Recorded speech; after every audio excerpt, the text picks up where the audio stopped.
Hey, what's up, everybody? This is Joe Smith, and I want to welcome you to another episode of Fusion.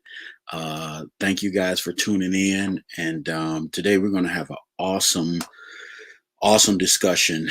I also want to just read a little quote. I get emails and text messages every now and then from people who have been watching Fusion and where they talk about how it has impacted them. And so I just wanted to read one that was encouraging to me. I got it the other day, and I'm going to read some others as we continue to go on. But it says, "Hey, Joe, just wanted to say thank you for all of the positivity you post on Facebook. I've always been a go getter, but recently lost my drive to push outside of my parameters. Well, I'm now learning real estate and networking, along with putting together another business idea. You rock, and you have inspired me."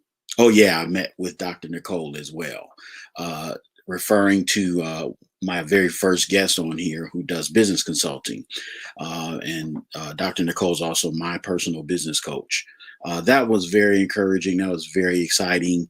And listen, this thing is helping people. I have another follower or watcher who has recently started their own insurance company. I mean, people are doing their thing, man. So I'm excited, and it encourages me and lets me know to keep going, because it lets me know that my work is not in vain and my time is not in vain, and that people are watching it and they're getting it, and they are tapped in and tapped into not just this podcast, but tapped into making their futures happen. And so I'm excited about that. So today, wealth and ownership, the real Black power. Yes. Before we get into this conversation, I saw a quote that I think is very appropriate for this show that I loved. And the quote is, "Anybody from anywhere can accomplish anything. Anybody from anywhere can accomplish anything." Man, that's so powerful. It's simple, but it's powerful and it's true. Anybody from anywhere can accomplish anything. Say that with me. I want you to say it. Anybody from anywhere can accomplish anything. Now, don't just say it, type it too. Type it in the thing so we can see. Anybody from anywhere can accomplish anything. I don't care where you're from. I don't care what your socioeconomic background is. I don't care what your obstacles have been in life. I don't care what your struggles have been in life. I don't care what race you are. I don't care where you come from, what your parents had or didn't have. Anybody from anywhere can accomplish anything. Reminds me of that scripture that says, "If thou canst believe, all things are possible to him that believes." It's the same thing. Anybody from anywhere can accomplish anything. And that is the foundation point. That's the jumping off point. That's the starting point for this conversation that we're about to have right now, where we're talking about wealth and ownership, the real Black power. Now, why did I call this show that? I called this show that because right now we're in a place of social unrest in this country. Um, People are fed up. People are tired of. I don't believe it's just because of the police killings. I believe the police killings of Black men was the flame that ignited the fire for us to act and for the community to act. But the issues stretch so much further than that. The problems are so much more widespread than that. But I think that seeing these instances happen over and over and over again, and especially with George Floyd, who literally begged for his life, who literally asked for his mother, I think it was repulsive enough to where even people of other races who would have normally sat on the sideline and just watched were repulsed enough to get in the fight. Now, of course, we know we had some agitators and some other folk that joined in the fight as well, that were had their own agenda and took things somewhere else. But the core of the movement and the core of where everybody that had a legitimate heart to see change was coming from is that we want equality. We want to be treated fairly and treated like our lives matter. People like to say, well, all lives matter. Yeah, we get it, but all lives aren't being killed, by the police in situations where it was unnecessary for fatal force to be the solution to the problem. That's not happening to everybody. That's happening to us. So while, yes, all lives do matter, we never said they didn't. Yes, blue lives matter. We never said they didn't. Well, some people did, but the majority and the masses didn't say that they didn't. All we said was that our lives matter and we want our lives to be treated like they matter.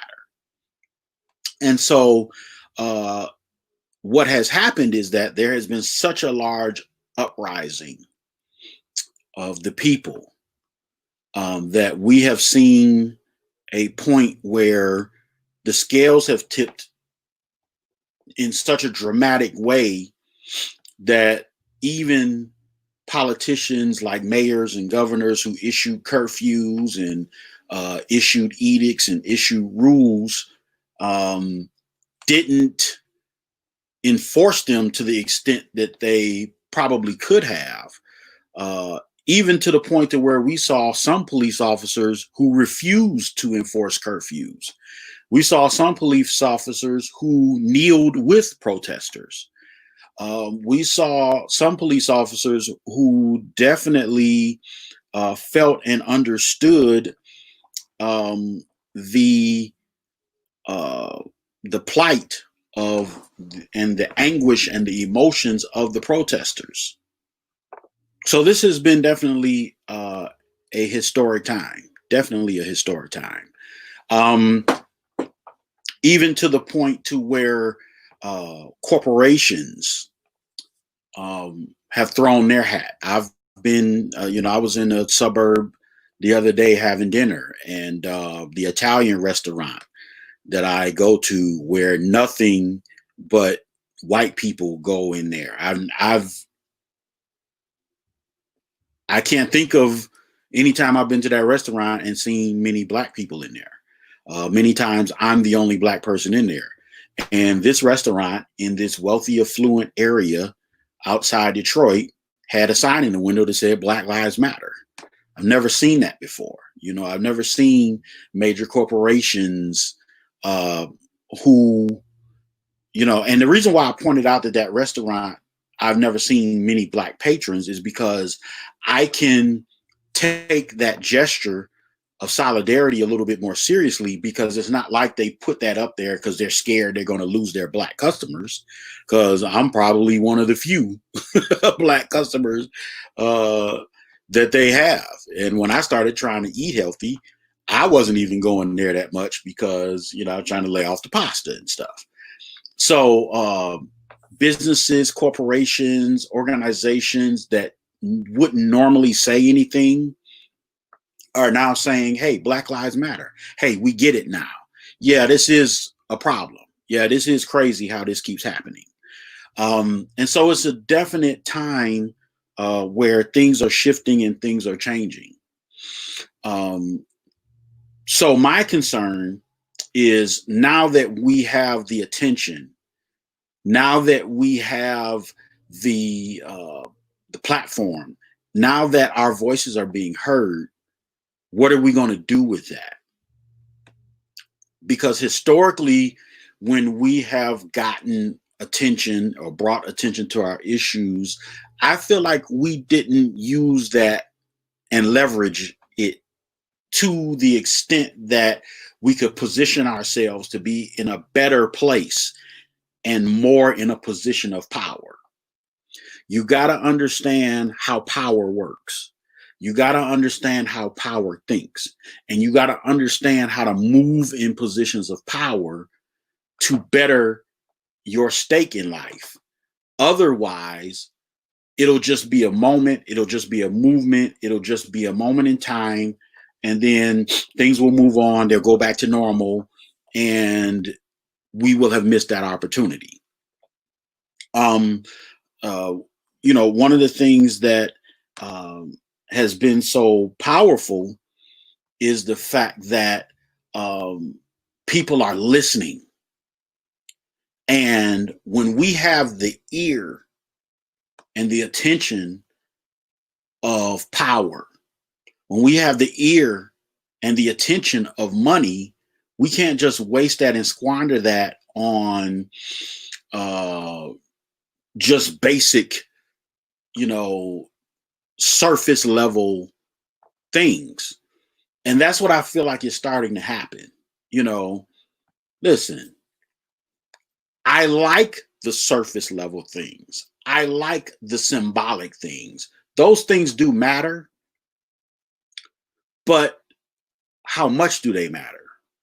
So, for example, tearing down the Confederate flags, removing the Confederate flags, tearing down the statues of, Civil War generals who fought for the South.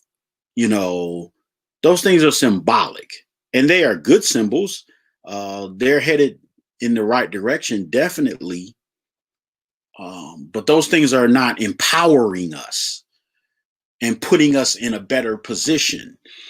In DC, they painted a mural on the ground, Black Lives Matter. Here in Detroit, they painted a mural on the ground, power to the people with the fists. Those things are great gestures, and it's cool, but it's not empowering us. How does that empower us? How does that give us leverage in a system that has been against us? And it bothers me that we're so easily,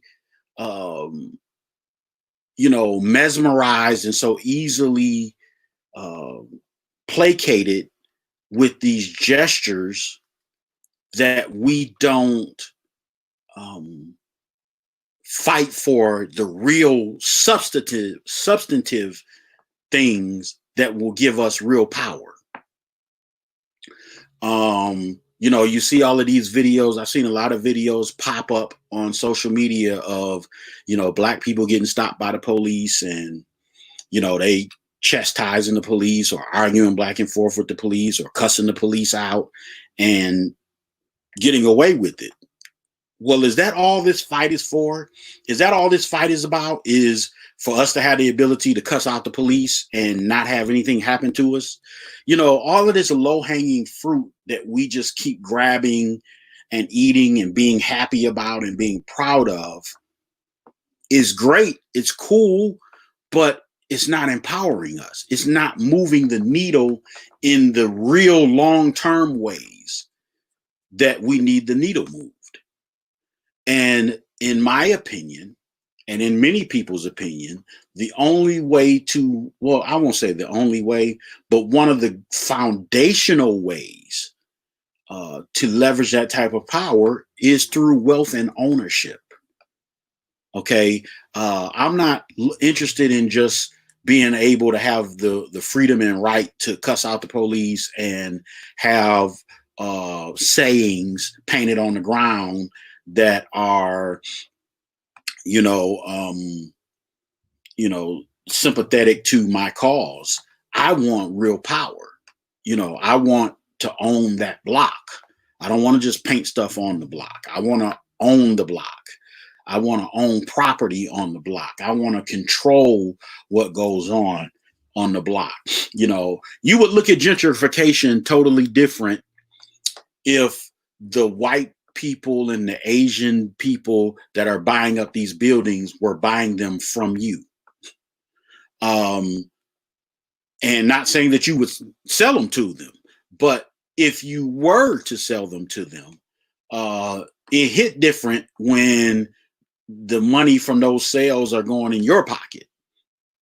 I remember when I was a child growing up in Detroit in a neighborhood called the North End, there was a store right on the corner from my house. I lived, so there was the store, then there was one house, and then there was our house. So I lived literally a house away from the store. And it was one of those neighborhood stores with the apartments up over the store. Y'all know what I'm talking about if you're from Detroit. And I remember growing up, that store was Jewish owned.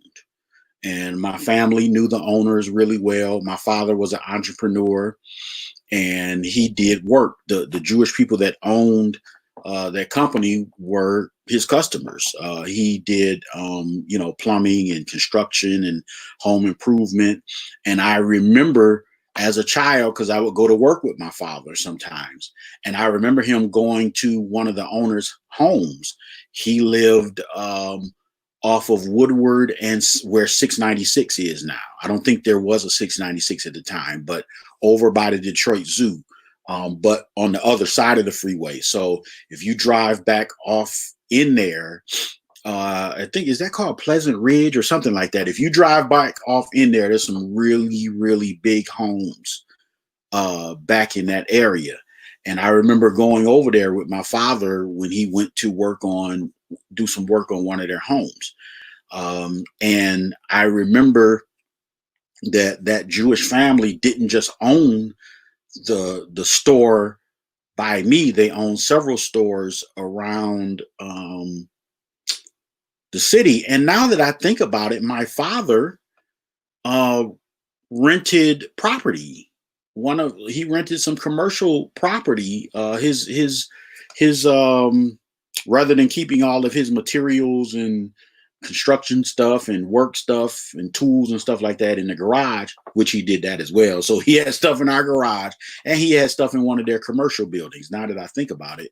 And so I remember them being owned by that store being owned by Jews. I remember being little and walking home from school, and if I lost my key and couldn't get in the house, I would go wait in the store, and the owners would let me behind the counter, and I would sit behind the counter, and they would give me pop and chips and Suzy Q's until my mom got off work. Now that I think about it, if I had been a little smarter about that, I could have finessed that. I could have lost my key more often. Look how I'm thinking. That's a mess. I lost my key again. Well, guess I have to go wait for you at the store.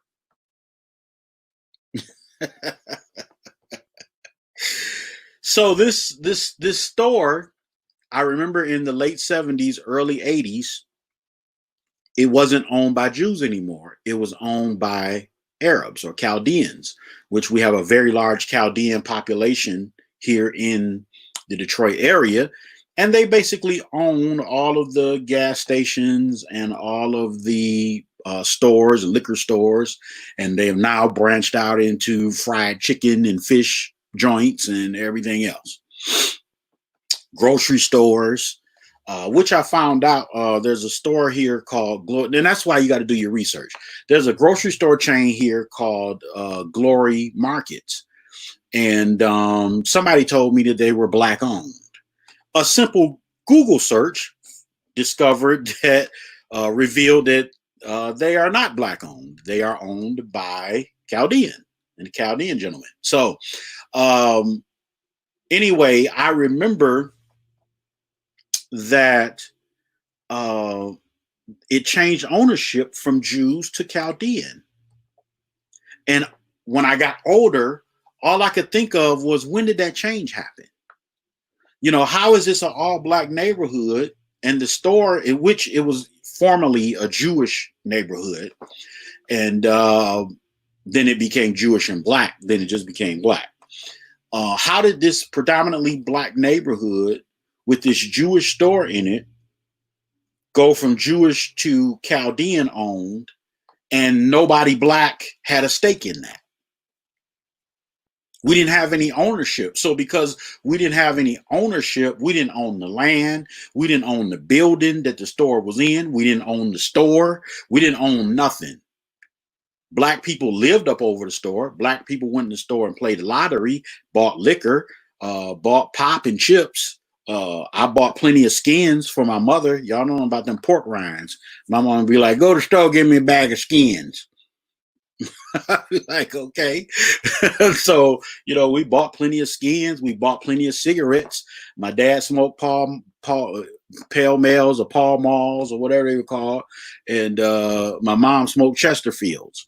I used to go to the store and get them cigarettes, before my mom quit. And so we patronized the place, but we didn't own it. That transaction of ownership would have hit a little different if somebody black would have benefited from that transfer, from that transaction. That's what we're upset about now with gentrification going on, is that all of these buildings that's been sitting for 40 something years in Detroit, might I add, are now being bought up and turned into all types of things. And there's still plenty of buildings sitting around. Even while I'm recording this, and there's still plenty of buildings. Even while you're watching this live, there are empty commercial buildings all throughout the city of Detroit.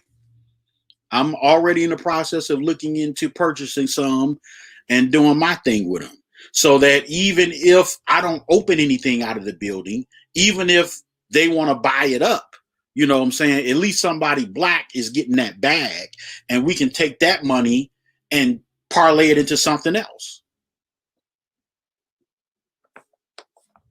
It's about playing the game, y'all. It's not about getting mad. It's not about having attitude. It's about playing the game.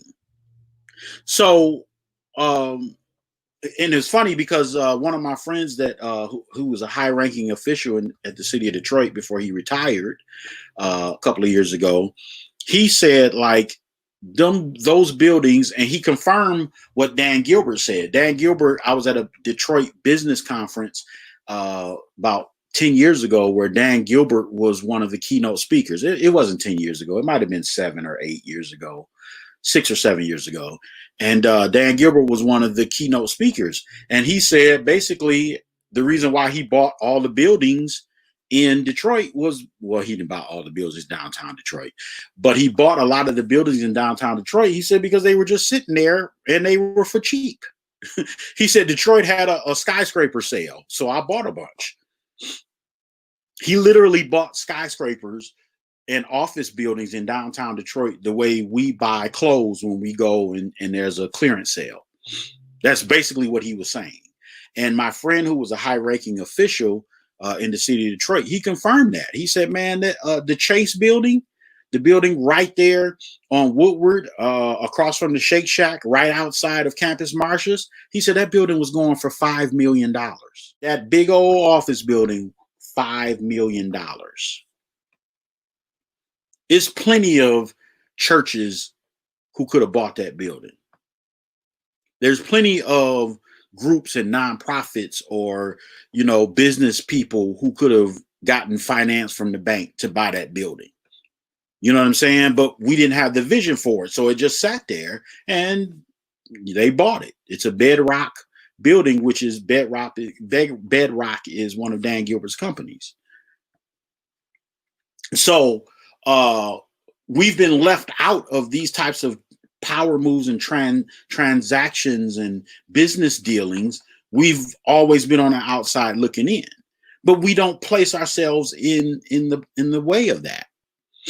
And so that's what I want to talk about. I want to talk about not getting caught up in symbolic gestures, but really having real Black power. And the Black power is not holding your fists up in the air. That's a symbolic thing. But where's the real power at?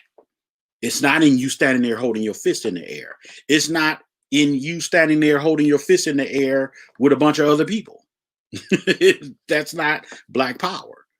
But I'm not mad at it. I'm not saying don't do it, but I'm saying in addition to that, after you take your fist down, what are you then doing? Okay. I want to talk about one particular story. I mentioned him on here before, William Picard.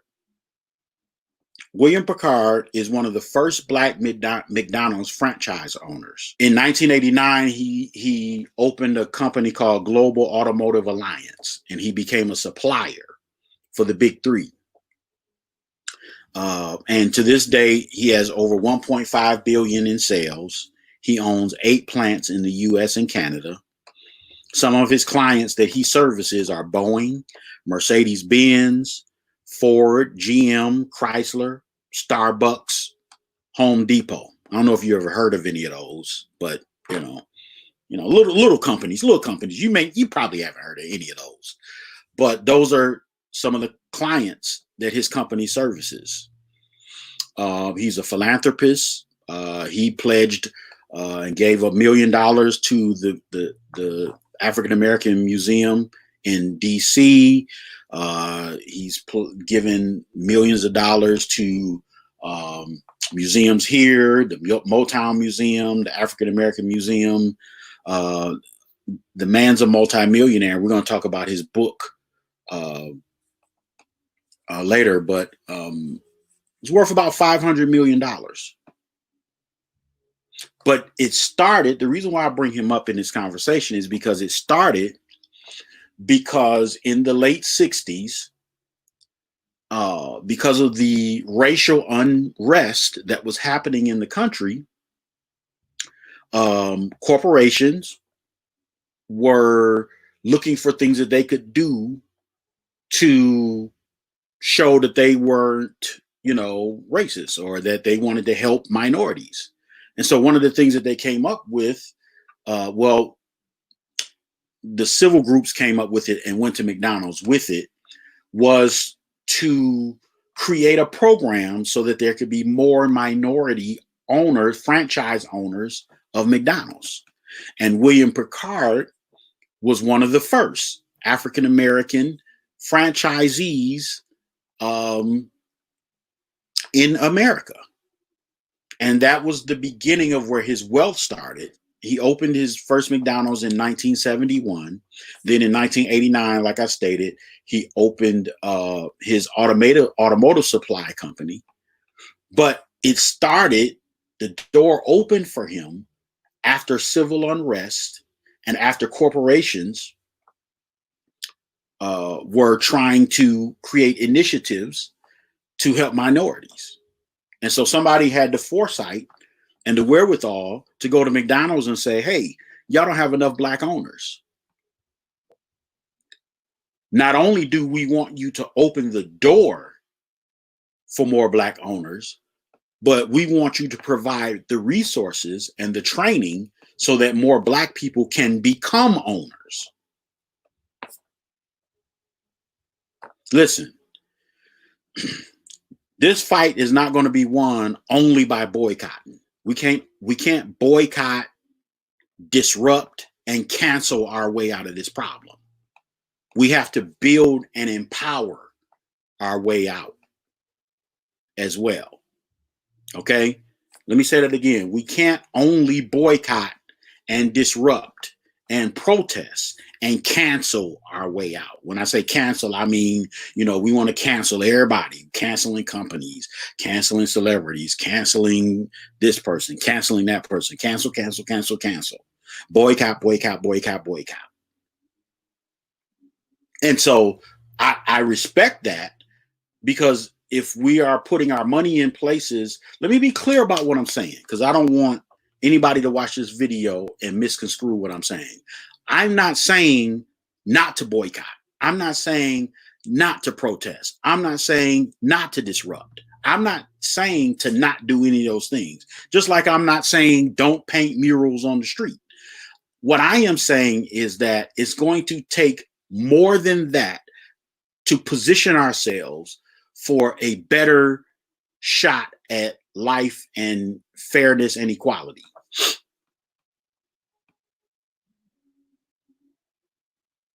There was a list of restaurants that were circulating online that these restaurant owners had donated money to Trump's campaign or one of Trump's initiatives. So we posted this list: Wendy's, Chick-fil-A, Red Lobster, this one, that one, this one, that one, this one, that one. We canceling them. Don't support any of these businesses. Popeyes. We're not supporting any of these businesses because they donated money to Trump. Here's my thing. I feel like a better approach would have been, oh, so since you donated money to Trump, here's our suggestion to you. Now you got to create an initiative to have more Black people own Wendy's, more Black people own Chick-fil-A's. Well, we don't franchise out. Oh, you don't, do you? Well, now you do. Because if you don't, then we're going to, raise Cain and you'll be canceled. And what restaurants make more money for you than the ones in the Black community? But because we lead with anger and frustration and emotionalism, it blocks us from being as strategic as we could be. We're not thinking like that, right? So that was my thing, is like, okay, we can cancel those restaurants. We can stop supporting those restaurants. But then how does that further our cause? It doesn't. It just makes us feel good to know that you did something we don't like. So then we're canceling you. We're taking our money from you. We're going to hit your pockets. We're going to hurt you financially. But then that's it.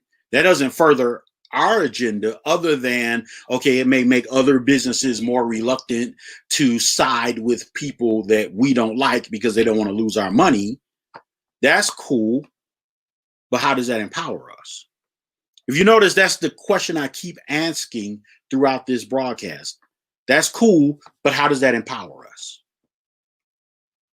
It was a movie that came out in 1978 called Blue Collar. And the movie starred Richard Pryor, Yaphet Kotto, and Harvey Keitel. This movie was filmed in Detroit. It's a good movie. It's more of a drama. It's not really a comedy.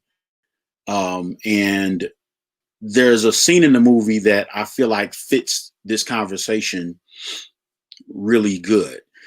And in this movie, Richard Pryor, Yaphet Kotto, and Harvey Keitel were three Ford automotive workers, and they were frustrated by how they were being treated on the job and how they were treated by their union. And so they decided to rob the union headquarters. And so when they robbed the union headquarters, they broke into the safe, and instead of finding money in the safe, what they found were ledgers that was proof of corruption. You had these ledgers with all these payouts to politicians and this and that and the other. So now they got this stuff. They don't know what to do with it. So they're sitting around trying to figure out, what do we do with this information? And so Richard Pryor's character was the radical one. He was the radical. He was the fireball. And so his thing was, let's take this and let's expose it to the press, and let's do it this and let's do this, that, blah, blah, blah, blah, blah. He's thinking of how to use it destructively because he's mad at the union. One of the most powerful lines in that movie was Yaphet Kotto's character. His name was Smokey. He said to Richard Pryor's character, he said, man, your problem is you're more focused on trying to hurt them than you are on trying to help yourself. You're more focused on trying to hurt them than you are on trying to help yourself.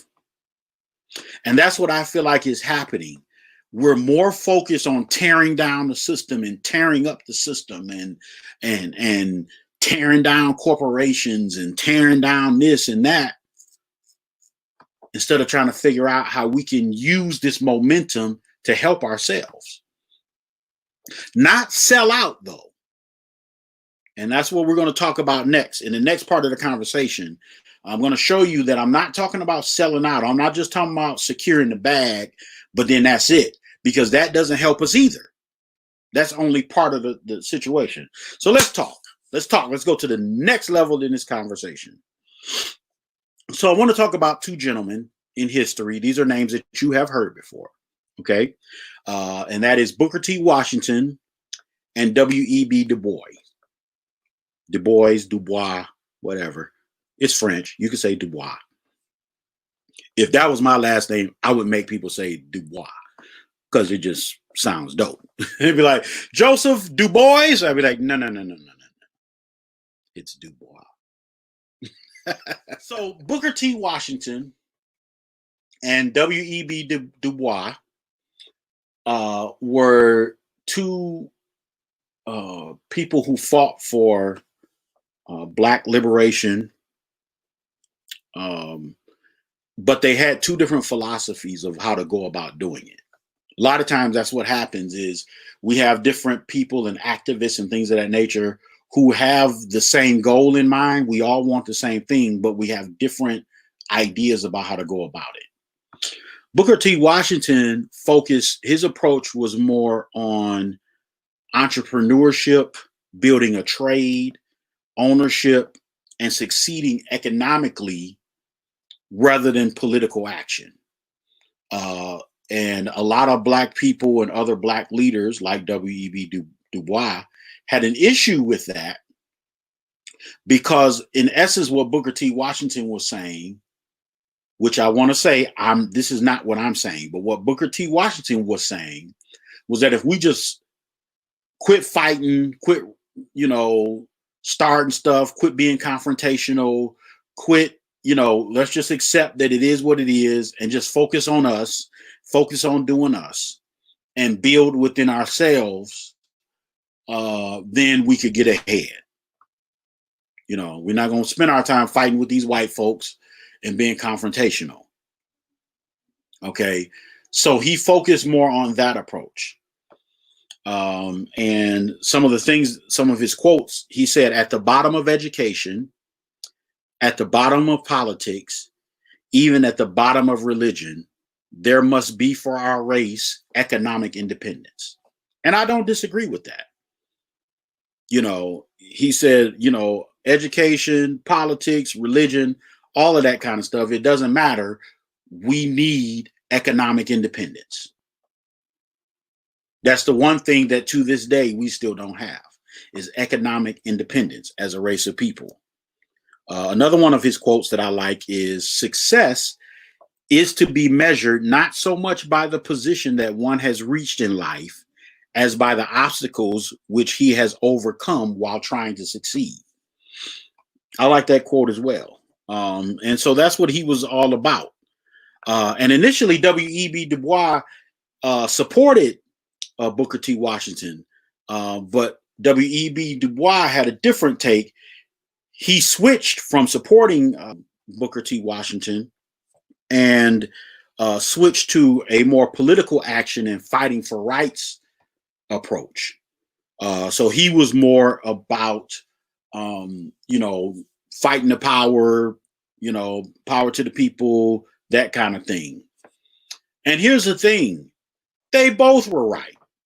And that's the reality, is you have to have both. You can't have one or the other, because throughout history, when we've had one but not the other, it went bad for us. There's no point in having the money to go anywhere you want to go, but can't go anywhere because white people can legally stop you from going. And there's no point in having the freedom to go anywhere you want to go, but you're still stuck at home anyway because you ain't got no money. And you don't own and control your destiny. Neither one of those are great options. Now, here's something controversial. So both of them had part of it right. Booker T. Washington had the focus on building entrepreneurship, developing a trade, developing skills that will cause you to be valuable to where you can make money and feed yourself without help from the system. He had that part right.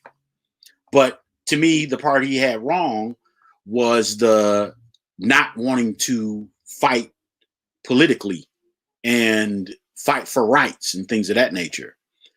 But now W.E.B. Du Bois, the part that I felt like he had right was you do have to fight for political rights. You do have to fight on the political front. You do have to fight for fair laws. You do have to fight for fair treatment in the justice system.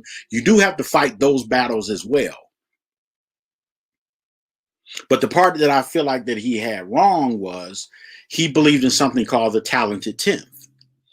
What the talented 10th was his theory that, and actually he didn't create this theory, he just popularized it, that the best and the brightest and the smartest among us would lift us up as a people.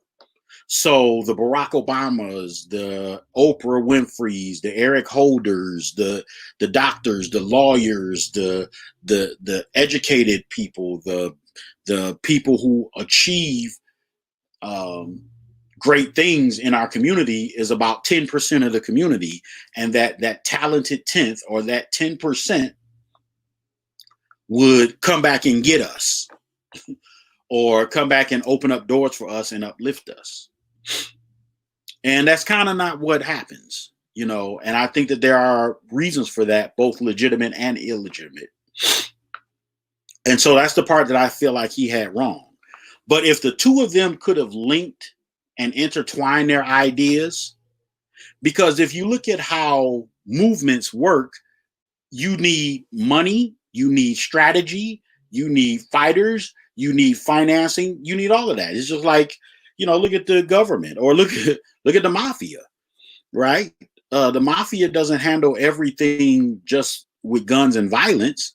It's merely one of the tools in their toolbox that they use to exact their will. So yeah, they got killers on the crew, but they also got thinkers. They also got strategists. They also have people who can go and sit down with politicians and have bribes and corrupt politicians and corrupt judges and stuff like that. It's strategy and skill. It's not all brute force. So that's what I was talking about earlier. It's not all just protesting and fighting and disrupting and fighting the power. You have to have soldiers too, but you also have to have strategists. You also have to have finessers. Some problems aren't solved with the barrel of the gun. Some problems, going back to the mafia, is handled with envelopes of money slid under the table. So you got to have both. You can't. So even though I put a negative connotation on it by talking about the mafia, the point that I'm making is that if Booker T. Washington's financial empowerment, building, creating, could have been married to W.E.B. Du Bois' political fighting, fighting the power, those two things merged together, to me, is the apex. It's what will cause us to really be successful in a system that wasn't designed for us in the first place. You need both. Okay? You need both. Not having both is how we end up with, for example, what happened here in Detroit with Black Bottom. So Black Bottom was an all-black neighborhood here in Detroit, where everything was black-owned. Hospitals, hotels, doctor's office, accountant's office, grocery stores, everything was black-owned.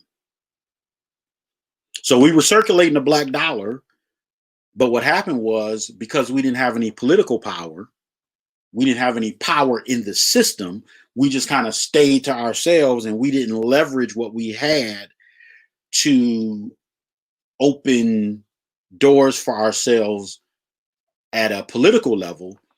We didn't have any power to stop them when they wanted to decide to put a freeway through what was Black Bottom. So all that got torn down, and we put a freeway through there. We didn't have any politicians on our payroll or any politicians under our control that we could pick up the phone and say, hey, yeah, we heard about that putting a freeway through Black Bottom. Yeah, no, kill that. That's not gonna happen. And you're gonna make sure of it. Thanks. Bye. And we're gonna talk about that a little more in a minute. There's a group of people, I hear this saying all the time. Because here's the two schools of thought. The two schools of thought is that for Black people to get ahead, we need help from the government. We need help from the system, or we need the system to, at minimal, stop opposing us, or we can't move ahead. I told you all last week about the guy I was fussing with on Twitter that was talking about, the reason why more Black people don't open businesses is because we can't get traditional loans from the banks the way white people can, which was a self-limiting belief. And what I explained to him was that most people who start businesses, Black or white, don't start them with bank loans. So you convincing yourself that that's why we don't start businesses the way white folk do is in error. It's false. So there's the school of thought that the system has to help us. And then there's the bootstrap thing. And there is nothing that will tick off some Black people more than implying that we can do it on our own.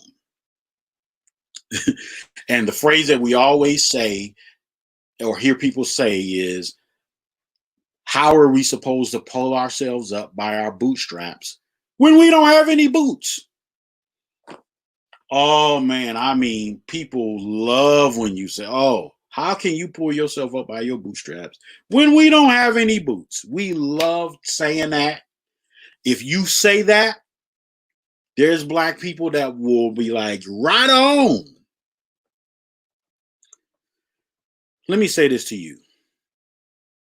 Anybody, I don't care how pro-Black they seem, anybody that is not promoting empowerment of Black people, they're not for us. I don't care what they say.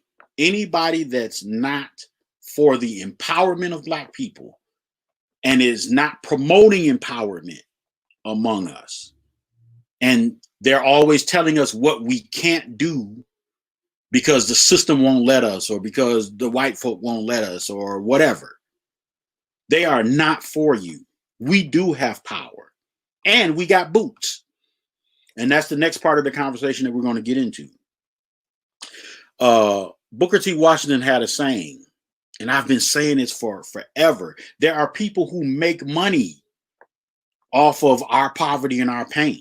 He said there is a class of colored people who make a business of keeping the troubles, the wrongs, and the hardships of the Negro race before the public. Having learned that they are able to make a living out of their troubles, they have grown into the settled habit of advertising their wrongs, talking about Black people, partly because they want sympathy and partly because it pays. Some of these people do not want the Negro to lose his grievances because they do not want to lose their jobs.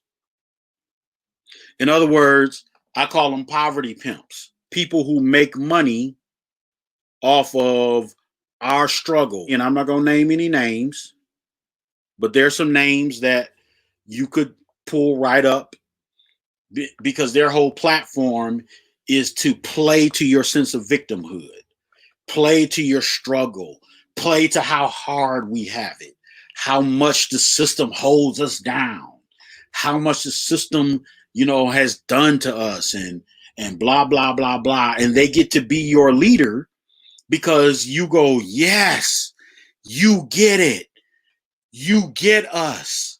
Yes, the system has done this.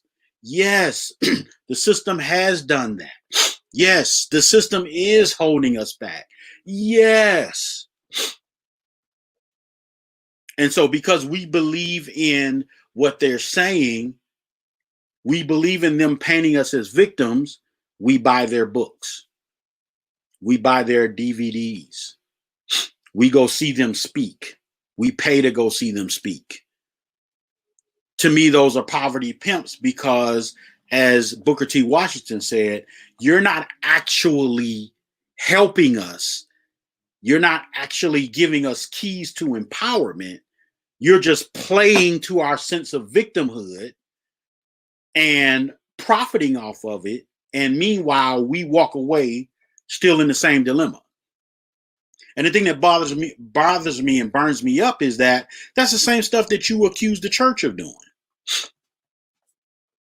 Now, the reason why I don't look at the church in that way is because I understand that the church addresses more needs than just financial, right? So people in church get helped all kinds of ways. They get helped spiritually, they get helped mentally. There's people who haven't committed suicide because of what they've received in church. There's people whose marriages haven't fallen apart because of what they receive in church. There's people who were in the streets that are now living a productive life and have turned their life around because of what they've learned in church. So on top of the fact that there's plenty of ministries out here that give away food, that feed the homeless, that pay for lights and gas and rent, and people that have bought high. I mean, I've sat in church services and watched people, watch that church give away homes and watch that church give away cars and things that you don't see in the news and you don't see in the media and you don't see on social media because they don't publicize that, because it's baked into our belief. It's in the word of God that you don't do your alms to be seen of people. You don't put everything you do on Front Street. I've given people clothes. Just because I didn't post that on social media didn't mean it didn't happen. I've given people money. I've helped people financially. Just because I didn't broadcast it or make a status about it doesn't mean that it didn't happen. So we look at churches, even when things happen with George Floyd and all of the stuff. I saw people on social media calling people out and calling out pastors and where's all the pastors at? I don't see y'all. I don't hear y'all. I don't see y'all speaking out and blah, blah, blah. Well, many of them were speaking out. But just because you didn't see it doesn't mean it didn't happen. So, that whole thing, we got to be careful with that. Just because we don't see it happening doesn't mean it doesn't happen. So that's the very thing that we accuse the church of doing. But we do it. These leaders do it. And because we look at them as leading us and catering and being sympathetic to our problems and our causes and our needs, we don't hold that to a high standard and scrutinize it and question it. We buy right into it. So let's talk about how we don't have any boots. Many of you have heard about Black Wall Street. And this is the reason why we need both economic power and political power. Black Wall Street was kind of a slang term that was used to describe an area in Tulsa, Oklahoma in the beginning of the century called the Greenwood District.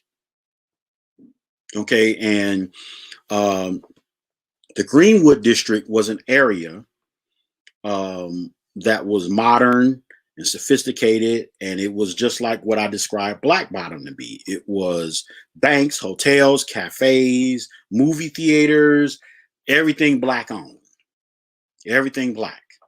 And it went down in history because there was so much Black wealth there, okay? And it was birthed because of segregation. Because of segregation, we were forced to pool our resources and work together. And so as a result of that, a dollar, the Black dollar circulated 36 to 100 times in that community.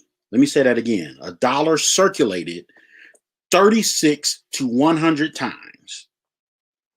And it stayed in Greenwood almost a year before leaving. Right now, today, the Black dollar circulates in the community one time before it leaves. So what that means is we make our money and then we go spend it somewhere else. So nobody else Black benefits from that money before we send it out for the community. Okay, so when you say circulating, currency, we refer to money as currency because it flows. It flows from here to there, from there to here. Okay. And so directing where that money goes is how wealth is created or not created. Right. So when you say circulating the money in the Black community, what that means is I get paid, I make my money, I take that money and go spend it in a Black-owned establishment. That Black establishment takes that money and they're able to pay their employees, and then their employees then take that money and go spend it at other Black establishments, and then them spending their money with those other establishments gives that establishment the money to pay their employees, and on and on and on and on, and it goes. And so that creates an economy. Now, while you're so angry at the Black church has an economy. That's one of the reasons why the Black church is as prosperous as it is because a group of people are taking 10% of their income and pooling it together in the name of religion or in the name of their beliefs within this organization called the church. And because of that pool of money, churches have money to pay staff, they have money to acquire property, they have money to get loans from banks, they have money to do the business of ministry or the business of, supporting the programs that are funded by that are inspired by their beliefs. So anybody can do that. It's just how you circulate the money. But what we've got in the habit of doing is just being mad that this organization or this person has the money and we don't. When if we knew what to do with what we had, we could create that same type of wealth. Okay. So, there was so much wealth in Black Wall Street, in the Greenwood District. There were Black families there who were multimillionaires that owned their own airplanes. Dig that. We're talking about in early 1900s. Okay. Now, this is what I'm talking about when I say wealth and ownership and Black power. Where did the Greenwood District come from? It came from an entrepreneur, a wealthy African American named O.W. Gurley, Gurley. In 1906, he moved to Tulsa and bought over 40 acres of land. Now watch this. He bought the land and he only sold the land to African Americans. Now that's a power move. That's Black power. He bought a plot of land and said, only African Americans can buy from me. Not because he was trying to discriminate, not because he was trying to hold anybody else down. Again, the movie Blue Collar. It wasn't about hurting white folk. It was about helping Black folk. There's a difference. He bought that land and only sold it to African Americans. That's how Black Wall Street came into existence. He made a power move. He was a wealthy African American from Arkansas. He moved to Tulsa, bought 40 acres of land, and it was only sold to other Black people. And then they were able to build their businesses and build their establishments, and only Black people supported that movement. So talk about not having any boots. Now, the problem was that white folk got mad. They didn't like it.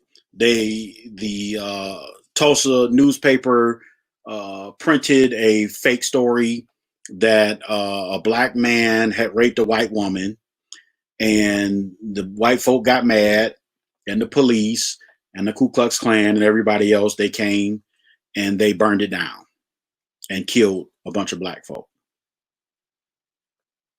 Now, that's what happens when you have the financial strength and power, but you don't have the political power. We didn't own anything. We didn't control anything in City Hall. We didn't have any power in the police department. We didn't have any power in the government. We were just in our own little bubble. But in our own little bubble, we created millions of dollars. We created our own millionaires. So that part is impressive. That is noteworthy. But because we didn't have any power on the political side, we couldn't stop or get recourse once the powers that be attacked us and burned it down. But the problem that I have is that whenever you bring up Black ownership and us pooling together our resources, we always bring up Black Wall Street as the reason why we can't do it. Because look what happened to Black Wall Street. They burned it down. And my thing is, that happened 100 years ago. Literally 100 years ago, 1921.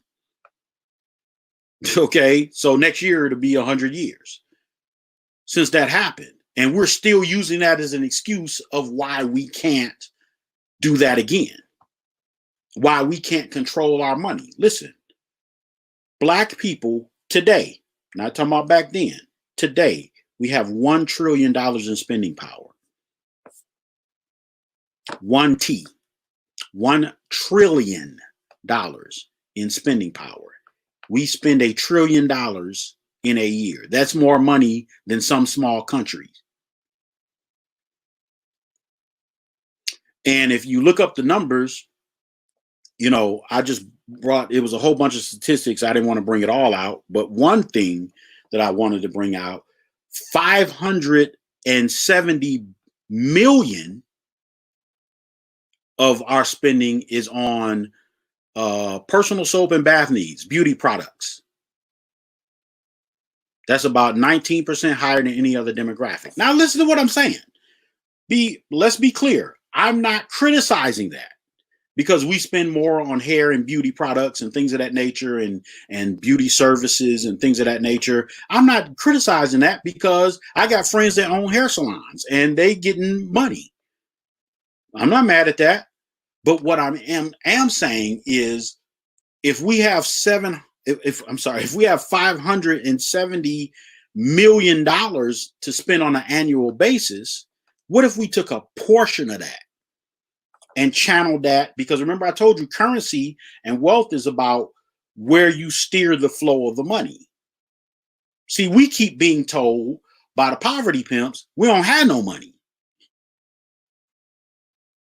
And even when you go through the hood, yeah, there are people in the hood that are in poverty, like abject poverty, like no running water, no, food in the house, food insecure, like poverty. But a lot of Black people that are poor are not in poverty. They're just in poverty. But they still, you go through the hood, you still gonna see Jordans, you still gonna see iPhones, you still gonna see weaves, you still gonna see eyelashes, you still gonna see Gucci belts and Louis belts and this and that and blah, blah, blah, blah. I'm not knocking that either. But what I am saying, oh, and don't let me forget, you're gonna see, it used to be back in my day, that sounds so old. Back in my day, it used to be the old school cars with the rims on them and the banging radios and stuff. Now they getting new cars. They getting Chargers. You go through the hood, all you see is Chargers. You see SUVs, luxury SUVs. You'll see a luxury SUV parked outside of a raggedy house. You seeing motorcycles. You seeing four-wheelers. You seeing all of this material stuff that I'm not mad. I'm not knocking you for having that. I'm not criticizing you. But what I am saying is, you can't say that you don't have boots, but you got all this stuff. Don't buy the stuff and buy boots, if that's the case. I'm going back to we don't have boots to pull ourselves up by our bootstraps. You can't have all of this stuff and spend all of this money on all of this other stuff and then say, we don't have any boots. We can't pull ourselves up by our bootstraps. You can't do both. Can't have it both ways. Okay. So I'm not saying, listen, do what you want to do with your money, but then don't say that you don't have any money for bigger things and to promote your life to another level. Don't say that black people don't have money that we could pool together and buy buildings or pool together and finance businesses. Don't say that. The black community, the black church is a prime example of that. These black churches that are building these big buildings and have all of this money is not full of people that are millionaires. It's full of people that have regular working class jobs, regular middle class people, and some poor people. But because they're all pooling 10%, not even all their money, they're just taking 10% of their money and putting it in the pot. But we're so angry about the pastor driving a Bentley that we don't even see that if the pastor drives a Bentley, that means there's enough money in that place for them to pay him enough to be able to drive a Bentley. How did they do that? They pooled together their money. They're just doing it in the name of religion, but you can do it in the name of whatever. But we're not even thinking like that. But we have to think empowerment. We have to change the flow of where our currency is going. If we change the flow of where our currency goes, then we can create more opportunities for ourselves. That's black power. I call it the Tyler Perry principle. Why do I call it the Tyler Perry principle? I call it the Tyler Perry principle because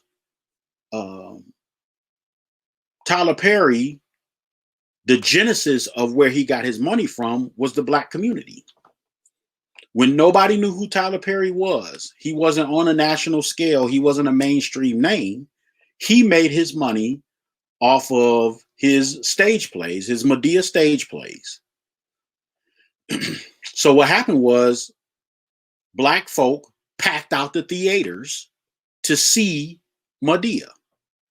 Now, I'm in the stage play business, and I have friends that are playwrights and that have made millions of dollars off of stage plays.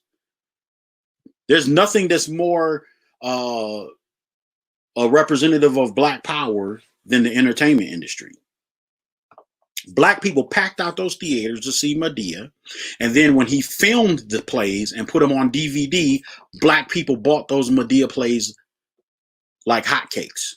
So as a result, by the time Tyler Perry went to Hollywood to negotiate his film deal and his TV deal, he was already worth $50 million. Just all off of black dollars, all off the Chitlin circuit. All of his money came off the Chitlin circuit, what was called the Chitlin circuit, which was a phrase coined back in the day where black entertainers couldn't perform in white establishments, so they performed in all black establishments called the Chitlin circuit.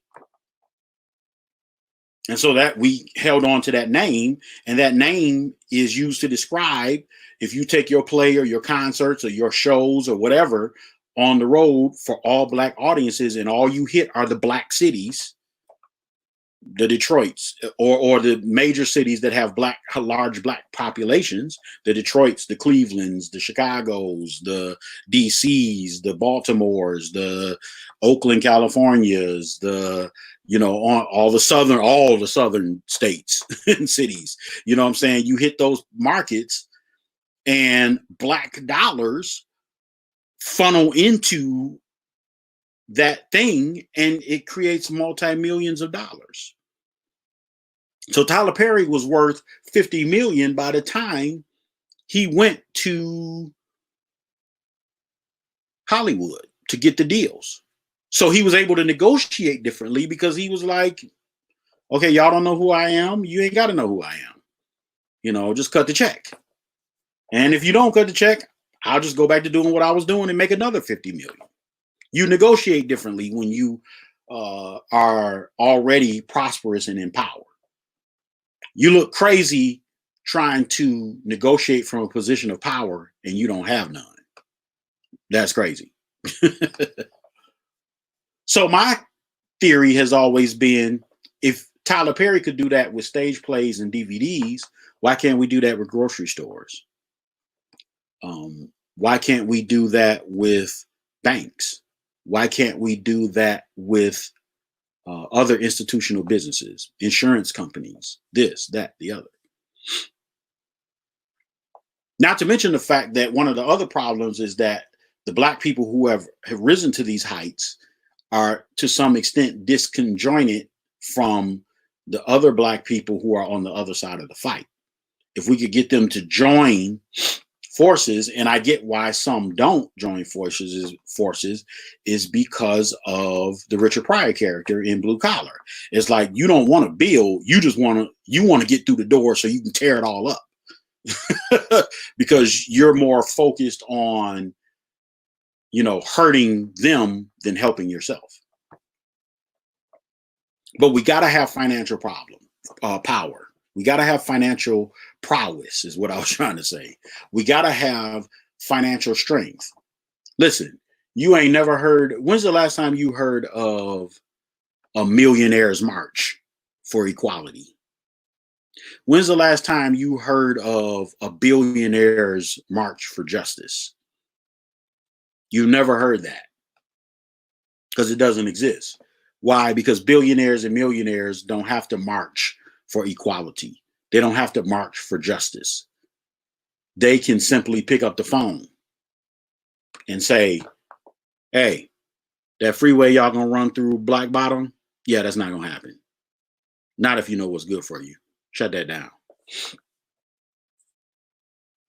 We gotta switch our power and our power base to not just be the threat of cancellation or the threat of boycotts or the threat of disruption. We got to up the stakes and change the game. Now, before I get out of here, I want to talk about three things, and my time is short, so I can't get into each one of them the way I wanted to, but I need you to look them up. The first thing I want you to look up is a super PAC. Super PAC stands for Political Action Committee. It's a type of independent political action committee which may raise unlimited sums of money from corporations, unions, and individuals, but is not permitted to contribute to or coordinate directly with parties or candidates. Okay, so basically what that means is the money that super PACs raise, they can't get in bed with a politician's campaign, but they can, for instance, when you see those TV ads on TV and it says, Donald Trump is a terrible candidate. He once killed a puppy and he's orange and he looks like a Cheeto. Paid for by Citizens for a Fair America. So that Citizens for a Fair America, that organization is who paid for those ads on behalf, not on behalf, let me not say that, to benefit Joe Biden. So they are not a part of Joe Biden's campaign.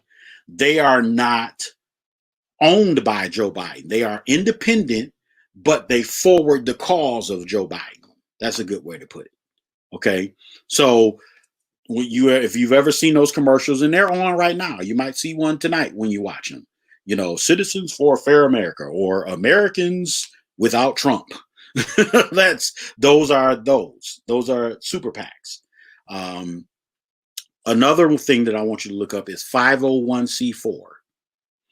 501c4s are social welfare organizations, and their primary purpose is to in some way promote the common good and general welfare of the community by bringing about civic betterments or social improvements, things of that nature. Now, 501c4s are able to have super PACs. Okay. Now, some 501c4 organizations that you may be familiar with are the National Rifle Association, the NRA. or the NAACP. Now, the NAACP just switched from 501c3, which is the more common nonprofit that you're familiar with. Churches are into 501c3s. The other organizations, most nonprofits are 501c3s, but the NAACP switched from 501c3 to 501c4 so that they could get more involved with political actions and engage in lobbying. Okay, so 501c4s are organizations that participate in lobbying, and 501c4s can have an arm that is a super PAC. So it allows them to raise money, put money into promoting particular candidates or particular bills or particular movements or whatever in the political realm. Okay, so you want to look up super PACs, 501c4s, and the last one is lobbyists. Okay, so lobbyists or lobbying is persuading or having representation in the act of lawfully. So what lobbyists are, or lobbying, or persuasion, or interest in representation, is the act of lawfully attempting to influence the actions, policies, or decisions of officials, most often legislators or members of regulatory agencies. So what they do is they literally, it's a legal way to influence the actions, policies, or decisions of officials, most often that are legislators or members of regulatory agencies. So for example, if there's a group that wants to limit or change the trajectory of a bill or a power of the EPA, they'll go to DC and lobby them, or lobby the oversight committee that's over the EPA, or lobby politicians to limit the powers of the EPA. These are all how things get done. When I hear Black people say things like, we're not voting for this candidate because they don't care about us, that is the most naive, childish way of thinking. They don't care about us. Nobody cares about anybody. It's all about who has the power. I use words that I never used earlier. I use the words fair and equality. Now, I do want fairness and equality with regards to how the law handles us. But outside of that, there's no such thing as fairness or equality. This world doesn't work on fair and equal. It works on power. It works on power. Okay. And so if you don't leverage what you have into power, you're not going to get what you want.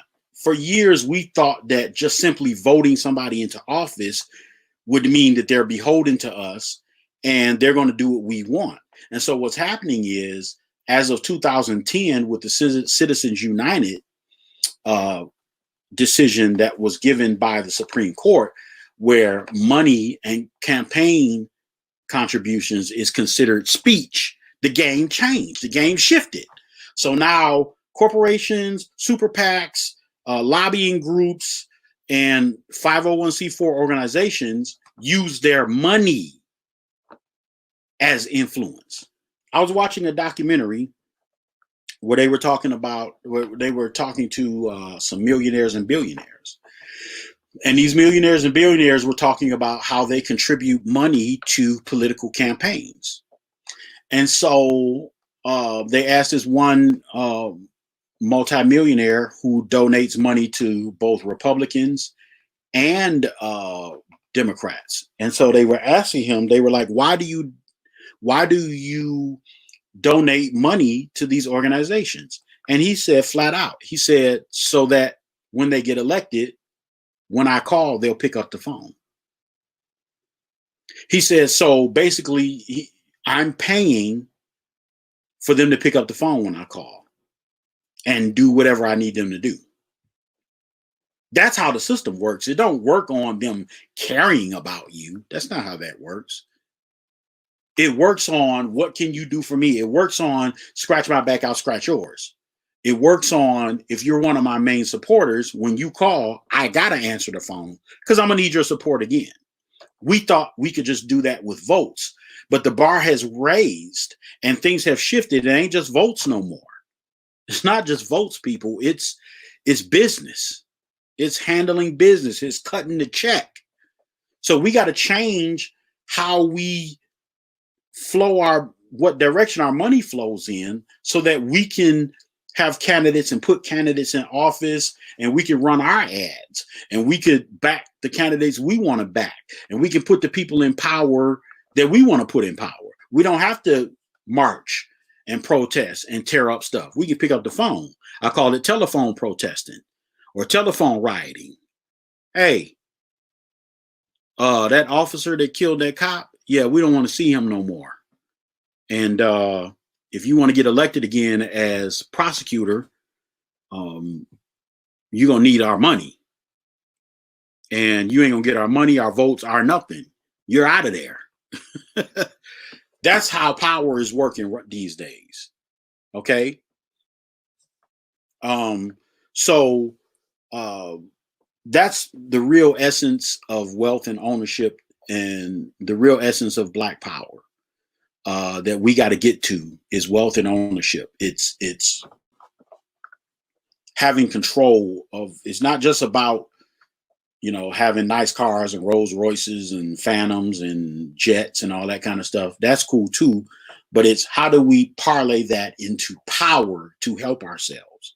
How do we parlay that into a means by which we don't need them to give us jobs. We don't need them to give us finances for our causes. We don't need them to back us financially on anything. We can back them financially and dictate to them what is and isn't going to happen. That's the real Black power. Okay? So we're going to talk about this a little bit more. And this week, I've been pushing different books for you guys to read. So the book I want to push this week is William Picard, Millionaire Moves. Okay, and that's his book, and it tells his story, and it gives principles on how to navigate from where you are to where you want to be, which is a place of wealth. Last week I told you about The Wealth Choice: Success Secrets of Black Millionaires by Dennis Kimbrough, and also the top 10 distinctions between millionaires and the middle class, and also The Jewish Phenomenon by Steven Silbiger. Those are the books that I want you to get. And again, I'm in the process of forming a Black book club. So make sure you grab those books and read them. And we'll talk about them a little bit more in depth as we go forward in future episodes. Also, this week is Detroit Startup Week. It's June 22nd through the 26th. Again, it's all online because of COVID. It's virtual. You register. It's totally free. And there's some great classes. Go to the website, DetroitStartupWeek.com. Go and check that out. And if you haven't, please do. It's free. As I stated, it's free. It's free. It's free. Free seminars on how to create businesses, how to finance businesses, how to market, how to promote any type of business you're in. It doesn't matter. Go check it out. Okay, it's free resources. Anything you can get that can empower you that's free, it's a good thing. It's a good day. Also, if you need to reach me, hit me up at joesmithworldwide@gmail.com. And also, if you want to hit me on YouTube, go to Millionaire Joe is my YouTube page. And listen, I'm trying to build that page up. I'm trying to build my YouTube page up. So even if you watch this on Facebook Live, still go to YouTube and click on it and watch it and like it and subscribe. Like and subscribe, and also hit the notification bell so that you can be notified when I post something. So I'm going to be posting a lot more stuff on that YouTube channel. So help me build that up. All right. Also, if you want to donate, you can hit my Cash App, which is Joe Smith Media. Help me out and just, donate to the cause. Say, hey, Joe, this thing has been a blessing to me. So I just want to, help you out, to help you with whatever expenses you incur. As I stated before, if you give or don't give, it doesn't matter. I'm still going to be bringing you this content, bringing you this information. But I definitely need your help. So go and help and shoot me a little some. Everything's appreciated. I don't care if it's $1. I appreciate it. And I want to say publicly thank you to all of those who have already contributed and donated. God bless you. Thank you. And may God return it to you 100, 1,000-fold even. All right. So we'll be back next week. Make sure you share this. Make sure you tag somebody in it. Let somebody know that we're on. All right. And we love you, and power to